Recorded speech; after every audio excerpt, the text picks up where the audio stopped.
نحمده ونصلي على رسوله الكريم أما بعد فأعوذ بالله من الشيطان الرجيم بسم الله الرحمن الرحيم رب اشرح لي صدري ويسر لي أمري واحلل عقدة من لساني يفقهوا قولي.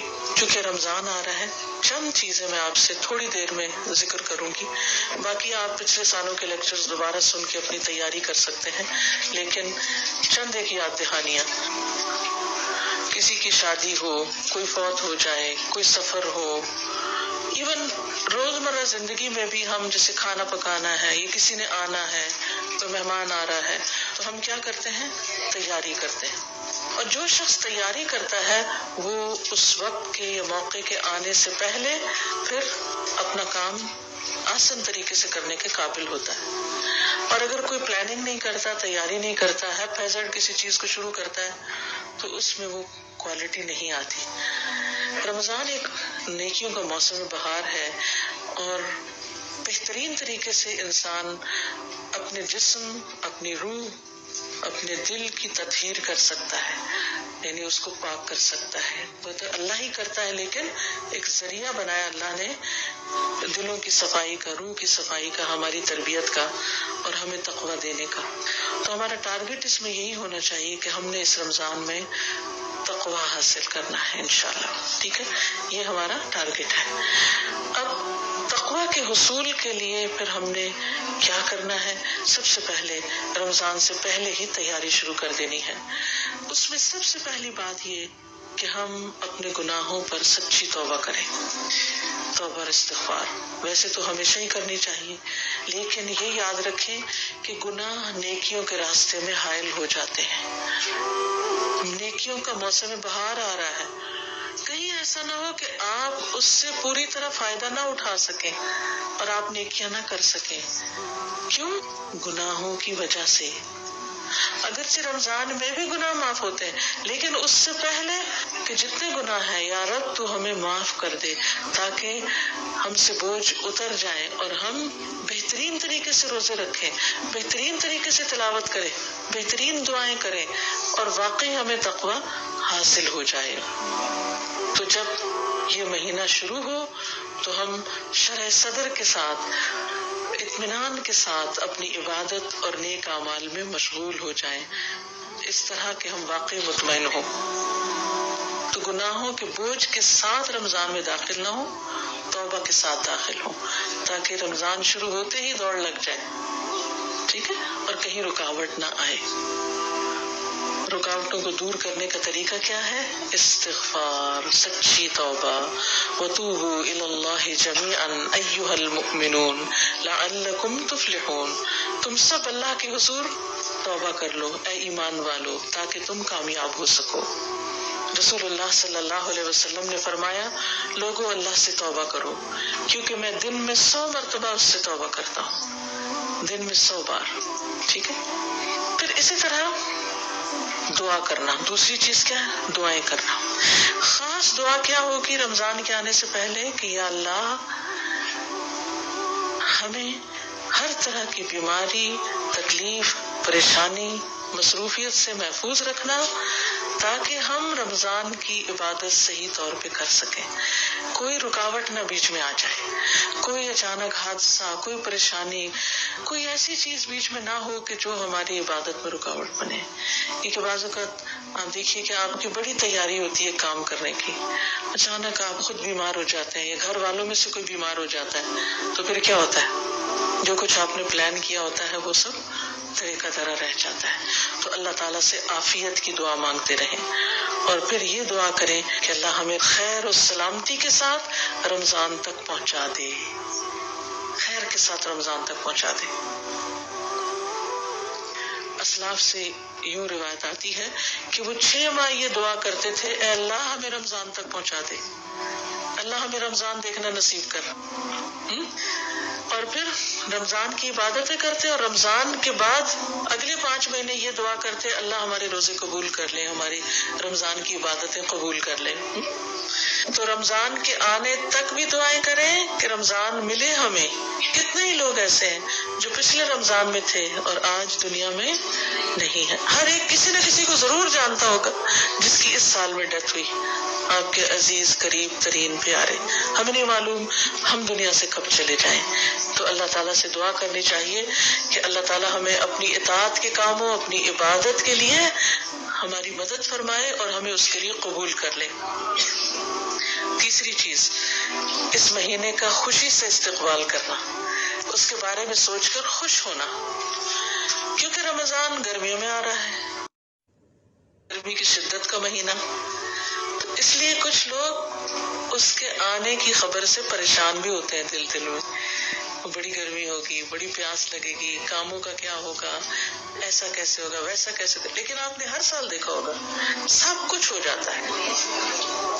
تو آگے کا خوف نہیں کریں، پیچھے کے تجربے سے مطمئن ہو جائیں کہ الحمدللہ اللہ نے سب کرا دیا تھا، لاسٹ ایئر بھی کرا دیا تھا، اس سال بھی اللہ کے فضل سے ہو جائے گا. تو اس لیے خوشی سے رمضان کا استقبال کریں اور اس کا بھی اجر ہوگا انشاءاللہ تعالی. کیونکہ جب انسان خوش ہو کر کسی کام کو کرتا ہے تو وہ آسان بھی ہو جاتا ہے اور اس کے ساتھ ساتھ اس کی کوالٹی بہت اچھی ہوتی ہے. اور جب کوالٹی اچھی ہوگی تو پھر اجر بھی زیادہ ہوگا. اور آپ کو معلوم ہے کہ رمضان جو ہے اس میں جنت کے دروازے کھول دیے جاتے ہیں، جہنم کے دروازے بند کر دیے جاتے ہیں، ہر طرح کی خیر و برکت نازل ہوتی ہے.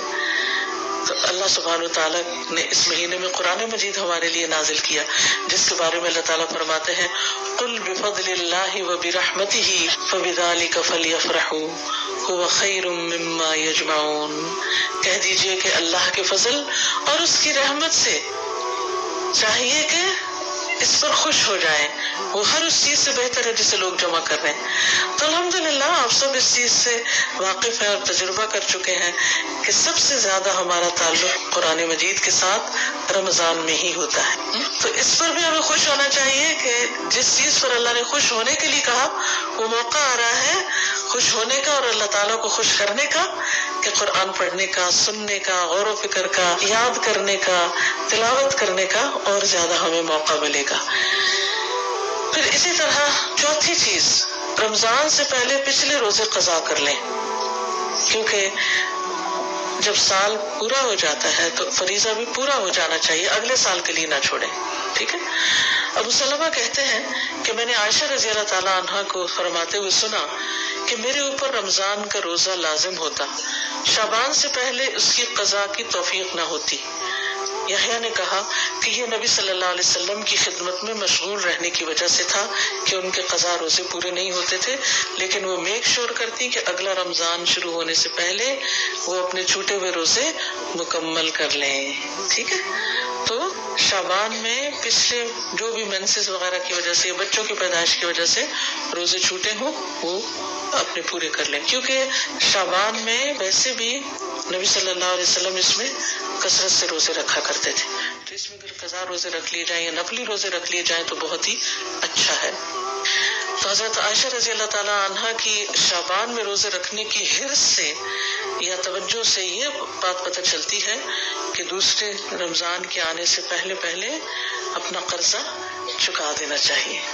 جیسے حج پہ جاتے ہوئے ہم اپنے قرضے چکاتے ہیں نا، تو اسی طرح رمضان آنے سے پہلے بھی اپنا قرضہ چکا دینا چاہیے. پانچویں چیز، رمضان کے بارے میں علم حاصل کریں، خوب جانیں، روزوں کے احکام کا پتہ چلائیں، رمضان کی فضیلت کا پتہ چلائیں. اس کے لیے بہترین کتاب ہے شہر رمضان، رمضان کا مہینہ. وہ کتاب آپ میں سے ہر ایک کے گھر میں ہونی چاہیے، ہر شخص کے پاس اپنا پرسنل نسخہ ہونا چاہیے، اور اس میں پورے رمضان سے متعلق جو چیزیں ضروری ہیں ان کو جمع کر لیا گیا ہے. ان کو چاہے آپ نے پچھلے سال پڑھا ہو، اس سال پھر دوبارہ پڑھیں. کیوں؟ دوبارہ، تاکہ ساری چیزیں تازہ ہو جائیں اور کوئی چیز رہ نہ جائے. جیسے ایک طالب علم امتحان دیتا ہے نا، تو وہ کیا کرتا ہے، آخر یعنی ساری رات بھی پڑھتا ہے، سارا سال بھی پڑھتا ہے، لیکن آخر میں پھر ایک دفعہ اندر جانے سے پہلے، انٹر ہونے سے پہلے ایگزامینیشن ہال میں دوبارہ موٹی موٹی باتیں پھر دوبارہ دیکھ لیتا ہے تاکہ کوئی چیز بھولے نہ. تو ہم بھی کچھ بھولے نہ اور ہر چیز اچھے طریقے سے کر سکے، اس کے لیے ہمیں اس کو پڑھ لینا چاہیے۔ اس کتاب کی خاص خصوصیت یہ کہ اس میں کرنے کے کام بتائے گئے ہیں، احادیث بیان کرنے کے بعد یہ کہ کرنا کیا کیا چاہیے۔ چھٹی چیز، رمضان کے آنے سے پہلے اپنے کاموں کو نپٹا لیں۔ کون سے کام؟ مثلا شاپنگ، گروسری سے متعلق، اپنا راشن دال چاول اکٹھے کر لیں، خاص طور پر بیسن وغیرہ جو آپ نے پکوڑے بنانے ہیں، کیونکہ اس کے بغیر تو ہمارے یہاں رمضان کا کانسیپٹ ہی نہیں ہے، لیکن یہ کہ اس سے ہم اپنے لیے بڑی مشکل کھڑی کرتے ہیں، کیونکہ کھانے میں تو مزہ آتا ہے لیکن اس کے بعد پیاس کا دور شروع ہوتا ہے جو روزے سے پہلے ہی ہوتی ہے، اور پھر اس میں مزید اضافہ ہو جاتا ہے۔ پھر جب ہم طالوت کی فوج کی طرح زیادہ پانی پی لیتے ہیں تو پھر تراویح پڑھنے کے لیے ہمیں مشکل ہو جاتی ہے۔ تو اس لیے ایسے کھانے تیار کریں، ہم خواتین خانہ ہیں، اپنے لیے بھی اور اپنے بچوں اور گھر والوں کے لیے، جن کا روزہ ہم پہ ڈیپینڈ کرتا ہے، ان سب کو ہم ہیلدی فوڈ کھلائیں تاکہ ان کا روزہ بھی اچھا گزرے اور ہم بھی سست نہ پڑیں۔ تو یعنی ہر طرح کی تیاری، عید کے کپڑے بنا لیں، صفائی وغیرہ کر لیں، اور جو کام آپ کو رکاوٹ ڈالتے ہیں مختلف عبادتوں میں ان کو پہلے سے ہی نپٹا لیں۔ ساتویں چیز، گھر والوں کو، دوستوں کو، اپنے آس پاس کے لوگوں کو رمضان کے احکام بتائیں۔ یعنی اگر آپ قرآن پڑھی ہوئی ہیں، خاص طور پر درس دینا جانتی ہیں، تو اپنے قریبی حلقوں میں کچھ نہ کچھ اس کی تعلیم دیں۔ یعنی اپنے گھر میں خاص طور پر اپنے بچوں کو لے کر کیا کریں، وہ کتاب ان کے ساتھ بھی بیٹھ کے پڑھیں، ان کو احکام بتائیں۔ اور باقی لوگوں کو آپ کتابیں دے سکتے ہیں، جیسے یہاں پر اجازت نہیں ہے اور گھر میں درس کرنے کی، تو ایسا کام نہ کریں جو لا آف لینڈ کے خلاف ہو، لیکن آپ کیا کر سکتے ہیں کہ لوگوں کو کتابیں دے سکتے ہیں کہ جس سے وہ اپنے خود پڑھ کے، اپنے بچوں کے ساتھ پڑھ کے اس کی دہرائی کر لیں۔ ٹھیک ہے۔ پھر اسی طرح رمضان اور رمضان سے متعلقہ اور جتنی بھی کتابیں ہوں، یعنی یہ شہر رمضان کے علاوہ دعاؤں کی کتابیں جیسے قرآنی اور مصنون دعائیں ہیں، یا کنستین ہے، دعا کیجیے کتاب ہے، اور اسی طرح صدقہ خیرات سے متعلق، بہت سے لوگ زکوٰۃ نکالتے ہیں تو زکوٰۃ سے متعلق یا باقی جو بھی چیزیں ہیں آپ کے کرنے کی، ان سے متعلق کتابیں خاص طور پر خرید کر خود بھی پڑھیں، دوستوں کو بھی دیں، اور مسجدوں کے مثلاً امام یا ایسے لوگ جو کمیونٹی میں کام کرتے ہیں ان کو بھی بطور تحفہ دیں، تاکہ وہ لوگ پڑھ کر پھر آگے لوگوں کو بتا سکیں۔ کیونکہ بعض اوقات ان لوگوں کو، یہاں کی بات میں نہیں کرتی لیکن آپ نے دیکھا ہوگا بیک ہوم انڈیا، پاکستان وغیرہ میں عموماً بعض مساجد ایسی ہوتی ہیں کہ جس میں جو امام ہوتے ہیں وہ حافظ ہوتے ہیں بس، تو حافظ ان کو قرآن تو پورا زبانی یاد ہوتا ہے لیکن مسائل وغیرہ کا پتہ نہیں ہوتا۔ پھر لوگ رمضان کے مہینے میں آ کے طرح طرح کے مسئلے پوچھتے ہیں، تو پھر اس سے کیا ہوتا ہے کہ وہ بتا نہیں پاتے، یہ بعض اوقات یعنی کہ درست رہنمائی نہیں ہو سکتی۔ تو ایسی جگہوں پر کتابیں پہنچانے کا اہتمام کریں، یہ صدقہ جاریہ کی بہترین قسم ہوگی۔ جو بھی پڑھے گا یا آپ کی کتاب سے سنے گا، وہ جو عمل کرے گا وہ سارا ثواب آپ کو بھی ملے گا۔ اس کے علاوہ بھی راشن وغیرہ کی تقسیم کریں، یعنی غریبوں میں کھانا وغیرہ، اگر یا تو رمضان میں روزانہ افطاری بھیجنے کا اگر آپ اہتمام کر سکتی ہیں تو ٹھیک، اگر نہیں تو سوکھا راشن جو ہے وہ آپ غریبوں میں بانٹیں۔ اور اگر آپ کے نزدیک کوئی غریب نہیں رہتا تو جو لوگ یہ کام کر رہے ہیں ان کو آپ اپنے حصے کا یعنی کہ کنٹریبیوشن دے سکتے ہیں کہ وہ لوگ آگے غریبوں میں راشن دیں، کیونکہ یہ شہر المواسات ہے، ہمدردی کا مہینہ ہے، تو اس میں انسان کو صدقہ خیرات بھی خوب کرنا چاہیے۔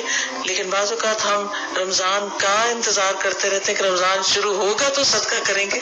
اب ہوتا کیا ہے کہ جو بیچارے غریب لوگ ہوتے ہیں وہ بعض اوقات آدھا رمضان گزر جاتا ہے اور ان تک چیز نہیں پہنچتی، تو اگر آپ ان کو کپڑا دینا چاہتے ہیں یا راشن دینا چاہتے ہیں یا کچھ بھی کرنا چاہتے ہیں تو ایسے کام بھی شعبان میں ہی نمٹانے کی کوشش کریں۔